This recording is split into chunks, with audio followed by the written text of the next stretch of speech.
and why you named it that. Well, I think that, at the beginning of this album, I was having such a hard time, like mental health wise. I just had like a lot of us the last 2 years, especially. Totally. I think for me, it started even before the last 2 years. Yeah.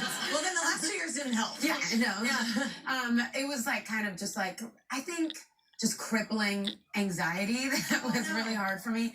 And I feel like because I was in that place, I isolated a lot, and I felt like I wasn't really, I don't know, I felt like, I wrote this line in my album, Thank Yous, but I felt like I almost needed to be kind of healed or in a better place before I let myself be seen or let myself hang out with people and be vulnerable and be myself. Yeah. And I feel like this album, I relate to that. Yeah. And I feel like this album to me was me being like really trusting people, starting with, obviously it's about like my actual real family and like the roots of that, but also I feel like the kind of family that I made while making this album, and opening myself up to friendships and community, and even with my collaborators in the studio, like being vulnerable about what I was feeling. And you're very vulnerable. I heard you allow them to like read like your like journal and stuff. You let them read stuff, right? Well, I wouldn't be like, you have access to my diary. Oh God, because I'm like, nope, absolutely not. Yeah. But I would, like, at the beginning every day,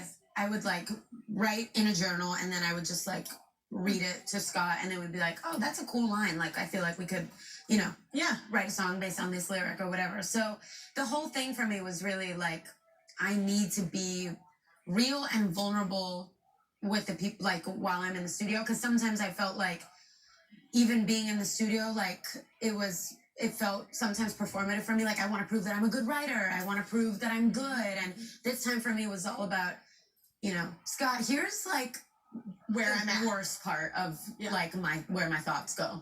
Yeah.